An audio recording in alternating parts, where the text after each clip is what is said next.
because what you told me earlier was like you're afraid that people are going to judge you for something that you weren't responsible for, and they're just going to pretty much create this whole narrative in their head about you, which is not true. So why is it so important for a person to hear someone's story? Whew. And that's hard as humans too, because we like to throw that judge factor up real fast. Like our say is the one that matters, right? You know, you cannot judge someone for what they're doing in or for what they did in fight or flight mode. You can't. Their past, you don't know if it was a fight or flight mode. You don't know where they're at in their life. You don't know if they're in the middle of this cycle of coping in their own ways or what their childhood was like. And that's how they're, what's the word, like reflecting on who they are is like through their childhood traumas and things like that. It is not our job to judge people. It is our job to love people. And I don't even think it should matter what their story is or how, awful of a person that they thought there was. Like our job as Christians is to love other people and to be that source of love for other people that they can hopefully see and feel Christ through you. So, hearing someone's story before you judge them, you can kind of relate it to yourself and be like, ooh, I wouldn't have done it that way. Or, I would have done something differently, but you can't judge people for what they did when they were in survival mode, And it's funny because like people always say like, I would never done it if I went through it, but you didn't go through it. So how would you know what you really do?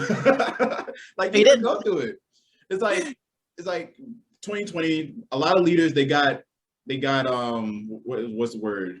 They got talked about. Leaders they got talked about. They got condemned. And my whole thought was like, have you ever been in that position? Right. And most people, the people who talk the loudest are the people who never held the position of leadership. It's like a lot of people, Haley, will tell you how to run your business, but they don't run a business. They don't got a YouTube channel. They don't got a blog. Were you trying to tell me how to brand my business? You know what? God bless you. God bless you.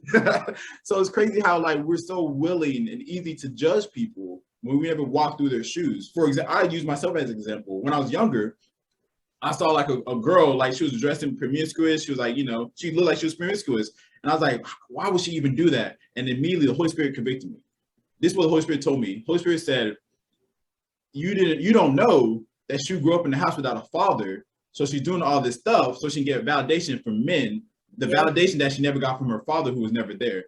And ever since that time, I would never judge anyone because I don't know their story. I don't know what they've been through. I don't know what shoes they had to walk through this life. So since that time, I never cast judgment because what does a judge do? A judge looks at all the evidence and then render a verdict. The only reason why Jesus is the perfect judge because he knows the whole story. He has all the evidence. But when we look at someone's life, we think we know all the evidence, but we see it from our perception and not knowing it. That's why Jesus is the perfect judge. So I just wanted to say that. It's like, that's so good. That's so good. A lot of times we really are judging people out of our own insecurities or, really. And I love that you said that, like, you really don't know how people grew up or why they're feeling the way how they were raised or what kind of things that they're compensating for. Seeing people as wounded, and just loving them through their own wounds and traumas and stuff like that's the best that we can do. That's, they might not have that from someone else. And if we can give them a little piece of Jesus through us, that may be the only source of Jesus they get in the day. That is so good. And I'm not saying you should condone bad behavior. That's not what I'm saying. But you should love them where they're at. Because Jesus loved us where we were at. And in his mercy, he lifted us up. So I think we should love people where they're at. But should we condone bad behavior? No. But should we judge them? No. What we should do is pray. My question to the group, the people watching this, how many of us pray to God for other people? Yeah. You're always praying that God do this in my life. God do this. Let me get the girl. Let me get the job. Let me get the promotion. How many times have we said like, God, I don't know what Susie's going through, but bless her. I don't know what Tommy's going through, but bless him. How many of us do that? So what happens in Christianity, we make the gospel about us. It's no longer the gospel of Jesus Christ. It's like the gospel of Edward or the gospel of Haley. It's like we never look at like Jesus came to serve people. So how did we switch up? Like now we're going to see how Jesus can serve me. Yeah. People, as Christians, to serve other people. So true, man. So that's my soapbox for the day. It's like my little rant. No, I love it. It's good. I wish everybody could see like and have I pray that everybody has like that kind of patience and could see people through God's eyes and not their own eyes through judgment and things like that.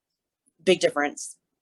Thank you for watching this video. If you want more content, subscribe over here and watch the next video over there. God bless you.